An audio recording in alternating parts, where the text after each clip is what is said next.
ವಿಚ್ಛೇದನ ಕೋರಿ ಅರ್ಜಿ ಸಲ್ಲಿಸಿದ್ದ 3 ಜೋಡಿಗಳು ಲೋಕ ಅದಾಲತ್ನಲ್ಲಿ ಮತ್ತೆ ಒಂದಾದ ದಂಪತಿಗಳು.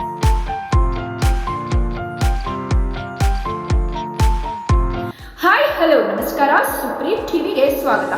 ಶಿಗ್ಗಾಂವಿ ಪಟ್ಟಣದ ನ್ಯಾಯಾಲಯದಲ್ಲಿ ಶನಿವಾರ ನಡೆದ ರಾಷ್ಟ್ರೀಯ ಲೋಕ ಅದಾಲತ್ನಲ್ಲಿ ವಿಚ್ಛೇದನ ಕೋರಿ ಅರ್ಜಿ ಸಲ್ಲಿಸಿದ್ದ 3 ಜೋಡಿ ಪತಿ ಪತ್ನಿಯರನ್ನು ರಾಜಿ ಸಂಧಾನದ ಮೂಲಕ ಮತ್ತೆ ಒಂದುಗೂಡಿಸಿದ ಘಟನೆ ನಡೆಯಿತು. ಹಿರಿಯ ದಿವಾನಿ ನ್ಯಾಯಾಧೀಶರಾದ ಸುನೀಲ್ ತಲ್ವಾರ್ ಹಾಗೂ ದಿವಾನಿ ನ್ಯಾಯಾಧೀಶರಾದ ಅಶ್ವಿನಿ ಚಂದ್ರಕಾಂತ್ ಅವರು ಬಾಕಿ ಇದ್ದ ಪ್ರಕರಣಗಳನ್ನು ಪರಿಶೀಲಿಸಿ ಸಮಾಲೋಚನೆ ನಡೆಸಿ ರಾಜಿ ಸಂಧಾನದ ಮೂಲಕ ಪತಿ ಪತ್ನಿಯರನ್ನು ಮತ್ತೆ ಒಟ್ಟುಗೂಡಿಸುವಲ್ಲಿ ಯಶಸ್ವಿಯಾದರು.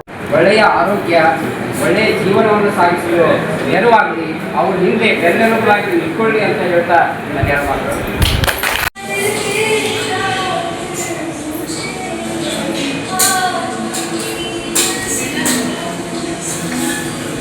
ಈ ಮೂಲಕ ನ್ಯಾಯಾಲಯದಲ್ಲಿ ಬಾಕಿ ಇದ್ದ ಕುಟುಂಬ ಸಂಬಂಧಿತ ಪ್ರಕರಣಗಳಿಗೆ ಶಾಂತಿಯುತ ಪರಿಹಾರ ಕಂಡುಬಂದಿತು.